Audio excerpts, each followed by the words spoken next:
জীৱনত প্ৰতিটো কামৰ ক্ষেত্ৰতে মানে 1 মিনিট হ'লেও আমাৰ মানে বিশেষকৈ বহুত দেৰি হয়। আজিও সেই আহিছিলোঁ এখন চিনেমা চাবৰ কাৰণে, আমাৰ মাককে জীয়েককে হয়তো দেখি গমেই পাইছে কিমান মানে লৰালৰিত আছোঁ। তো এয়া আজি আহিছোঁ আমি ককা দেউতা নাতি আৰু হাতী পাৰ্ট 2খন চাবলৈ। আৰু আহোঁতে আহোঁতে ইমান বেছি পানী পিয়াহ লাগি আহিলে, তো সেইকাৰণে মায়ে এতিয়া পানী এটাও লৈছে। তো এয়া লৈ মেলি আহিলোঁ আৰু চিনেমাখন অকণমান 1 মিনিটমান চলিও গ'ল।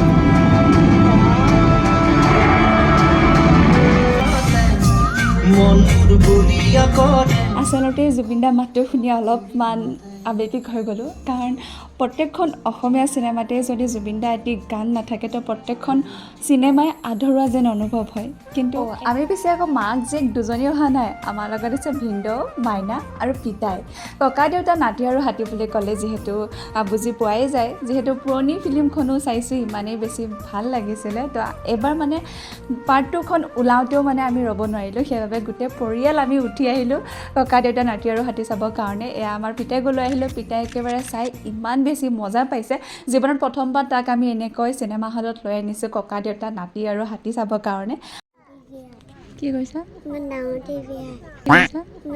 টিভি শুনিলে নহয় ৰাইজ, আমাৰ পিতাই মতে হেনো এখন ডাঙৰ টিভি। আচলতে আমি সৰুতে হয়তো এনেকৈ যদি চিনেমা চাই পালোঁ হয়, তেতিয়া আমিও ভাবিলোঁ হয় যে ইমান ডাঙৰ টিভি, কিন্তু তাৰে কপাল ভাল এই বয়সত যে ইমান ডাঙৰ টিভি চাব পাৰিছে। আমি পিছে আগতে ওচৰে আহি নাপালোঁ। বাৰু যা হওক, ইয়াত দেখিছে নহয় আমাৰ ল'ৰা ইমান বেছি আনন্দ পাইছে, তালি বজাই বজাই চিনেমা চাইছে। সঁচাকৈ খুব ধুনীয়া এখন চিনেমা আছিলে। আপোনালোকেও যদি পাৰে নিজৰ মা দেউতাক লৈ এই ফিল্মখন চাব পাৰে। বাৰু আমি পিছে চালোঁ, আজিলৈ আহিছোঁ।